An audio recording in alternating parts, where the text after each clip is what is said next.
গ্রামের ভোরবেলা, কুয়াশা ভেজা মাঠ, দূরে গরুর ঘণ্টার শব্দ, আর মাটির গন্ধে ভরে আছে চারদিক।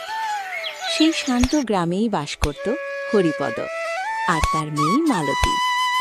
দরিদ্র হলেও তাদের মধ্যে ছিল অদ্ভুত এক শান্তি। তবে মালতীকে নিয়ে গ্রামের মানুষের মনে ছিল কৌতূহল আর একটু ভয়ও। মালতী, আজ আমি দূরের জমিতে যাচ্ছি, ফিরতে দেরি হবে, তুই ঠিক করে খেয়ে নিস। বাবা, তুমি আজ ওই জমিতে কাজ করতে যেও না, আমার মনে হচ্ছে কিছু একটা খারাপ হবে।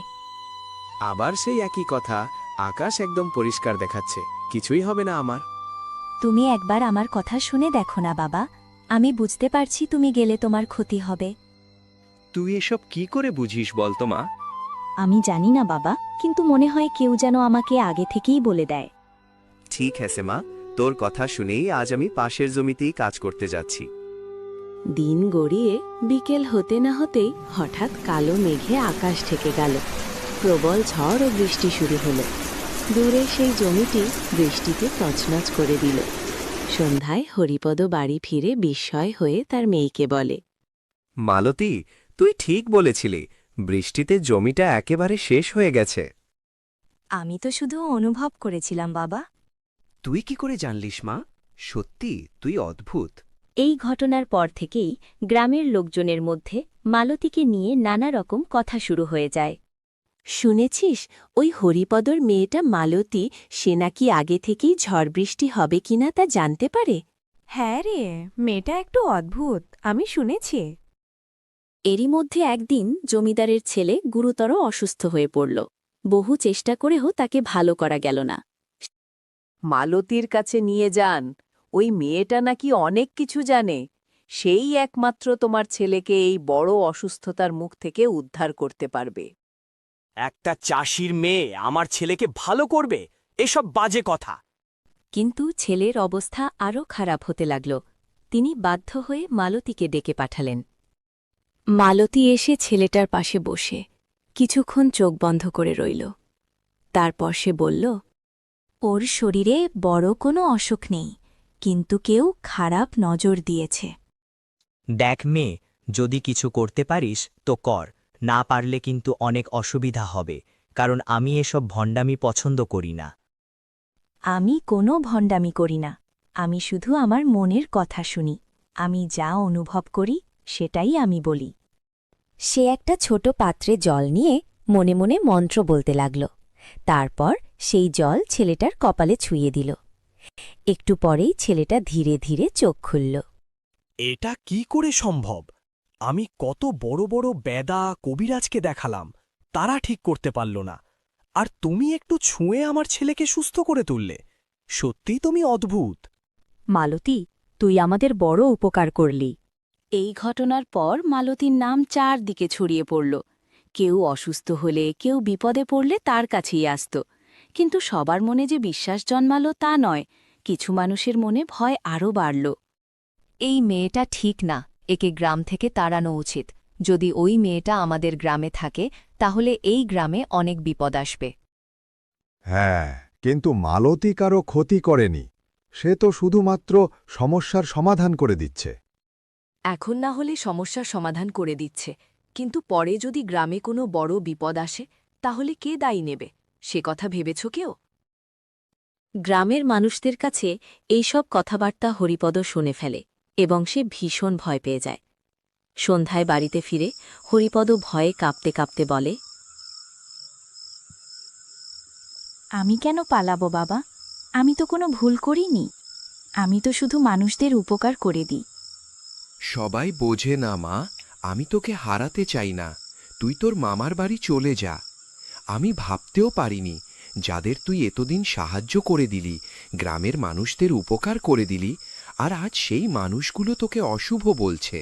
তুমি ভয় পেও না বাবা, সত্যি কখনো হারায় না। ঠিক কিছুদিন পর হঠাৎ অদ্ভুত সমস্যা সামনে এলো। জমিদারের বিশাল ধানের গুদাম থেকে রাতের পর রাত ধান চুরি হয়ে যাচ্ছে। কেউ কিছু বুঝতে পারছে না, কিন্তু ক্ষতি বাড়তেই থাকছে। গ্রামের মধ্যে ভয় আর সন্দেহ ছড়িয়ে পড়ল। সব শেষ হয়ে যাচ্ছে, প্রতিদিন এত এত ধান চুরি হয়ে যাচ্ছে। এভাবে চলতে থাকলে আমরা সবাই না খেয়ে মরে যাব। আমার তো মনে হচ্ছে এটা কোনো সাধারণ চুরি নয়, এর পেছনে অন্য কিছু আছে। মালতী, তুই কিছু বল। তুই তো অনেক কিছু বুঝতে পারিস। এই সমস্যার কিছু সমাধান কর, না হলে আমরা তো না খেয়ে মারা যাব। আমি সব জানি না, কিন্তু একটা কথা বলতে পারি, ভয় পেলে কিছুই বোঝা যাবে না। আমাদের সবাইকে ভালো ভাবতে হবে কিভাবে এই সমস্যার মূলটা ধরা যায়। কিন্তু আমরা কিভাবে বুঝব কে চোর? রাতের বেলা কেউ কিছু দেখতে পায় না। তাহলে আমাদের এমন কিছু করতে হবে যাতে চোর নিজেই ধরা পড়ে, লুকিয়ে না থেকে সামনে আসতে বাধ্য হয়। আজ রাতেই আমরা গুদামের চারপাশে লুকিয়ে থাকব, কিন্তু কেউ একা নয়, সবাই দল বেঁধে থাকবে, আর কিছু আলো আর শব্দের ব্যবস্থা করতে হবে। আমি কয়েকটা মশাল নিয়ে আসছি, যাতে চারদিক আলোকিত থাকে। আমরা সবাই সামনে থাকব, দরজা দিয়ে কেউ ঢুকলে দেখতে পাব। আমি মাঝখানে থাকব, যাতে সব দিক নজর রাখতে পারি। রাত নেমে এলো, চারদিকে নিস্তব্ধতা, শুধু ঝিঝি পোকার ডাক। সবাই নিঃশব্দে নিজেদের জায়গায় লুকিয়ে রইল। হঠাৎ গুদামের ভেতর থেকে শব্দ শুনে গেল। শুনেছিস? কেউ ভেতরে ঢুকেছে।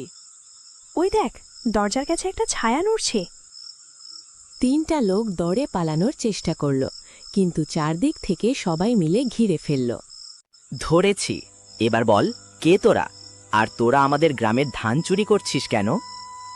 আমাদের ছেড়ে দাও, আমরা ভুল করেছি। আমরা পাশের গ্রামের লোক, আমাদের গ্রামে খাওয়ার খুব কষ্ট, তাই আমরা বাধ্য হয়ে চুরি করেছি। তাই বলে চুরি করবে? এটা কি ঠিক কাজ? আমরা জানি এটা ভুল, কিন্তু আমাদের গ্রামের মানুষ না খেয়েছিল, তাই আমরা আর কোনো উপায় খুঁজে পাইনি। গ্রামবাসীরা একে অপরের দিকে তাকাল, কারো চোখে রাগ, কারো চোখে সহানুভূতি। মালতী, তুই বল, আমরা কি করব? এদের শাস্তি দেব নাকি ছেড়ে দেব? শাস্তি দিলে সমস্যা মিটবে না, এরা ভীষণ বড় সমস্যায় আছে, এদেরকে সাহায্য করতে হবে। কিন্তু এরা তো চোর, তার উপর এরা আমাদের ক্ষতি করেছে। আমরা কেন ওদের সাহায্য করব? হ্যাঁ, চুরি করেছে, কিন্তু যদি আমরা ওদের সাহায্য করি তাহলে হয়তো আর কেউ এমন কাজ করবে না। তুই কি বলতে চাইছিস মালতী? আমি বলছি, আমরা যদি ওদের গ্রামকে সাহায্য করি, খাবারের ব্যবস্থা করি, তাহলে কেউ আর চুরি করতে বাধ্য হবে না। আমরা কি ওদের সাহায্য করব, যারা আমাদের এত ক্ষতি করেছে? যদি আমরা শুধু প্রতিশোধ নিই তাহলে এই সমস্যা শেষ হবে না, কিন্তু যদি আমরা সমাধান খুঁজি তাহলে আমাদেরকে ওদের গ্রামকে সাহায্য করতে হবে এবং ওদের গ্রামকে খাবার দিতে হবে, আর তাহলে ওরা আমাদের ক্ষতি করবে না ও ওদের গ্রামের মানুষজন বাঁচবে। মালতী, তোর কথা শুনে মনে হচ্ছে তুই একদম ঠিক বলছিস। হ্যাঁ, আমরা সবাই যদি একসাথে থাকি তাহলে কারোই অভাব থাকবে না। পরদিন সকালে জমিদার মশাই একটা বৈঠক বসালো। মালতী, তুই আজ আমাদের চোখ খুলে দিলি। এতদিন আমরা শুধু নিজেদের কথাই ভেবেছি, অন্যদের কষ্ট বুঝিনি, কিন্তু আজ সেই ভুল ধারণাটা তুই আমাদের মন থেকে বের করে দিলি। আমি শুধু চাই কেউ যেন কষ্টে না থাকে। এদেরকে আর আমরা শাস্তি দেব না, বরং ওদের গ্রামকেই আমরা সবাই মিলে সাহায্য করব। তুই আমাদের গ্রামের গর্ব, মালতী। আমি তো শুধু একজন চাষী মেয়ে। না, তুই তার থেকেও বড়। তুই আমাদের শেখালি কিভাবে মানুষ হতে হয়, কিভাবে অন্যদের সাহায্য করতে হয়। মা, আজ আমি তোকে নিয়ে সত্যি গর্ব করছে। তুমি আর ভয় পাচ্ছ না তো বাবা? না মা, আর আমার ভয় লাগে না, আর আমরা সবাই বুঝেছি তোর শক্তি জাদু নয়, তোর মন। তোমরা যদি একে অপরকে বিশ্বাস করো, সাহায্য করো, তাহলে কোনো সমস্যাই বড় নয়। একসাথে থাকলেই সব সমস্যার সমাধান করা সম্ভব। আমরা শিখেছি শুধু শক্তি নয়, সহানুভূতি আর একতাই আসল শক্তি। সেই দিন থেকে মালতী শুধু জাদুকরী নয়, সে হয়ে উঠল এমন এক মেয়ে যে মানুষকে সমস্যার সমাধান খুঁজতে শেখায়, ভালোবাসা আর বোঝাপড়ার মাধ্যমে।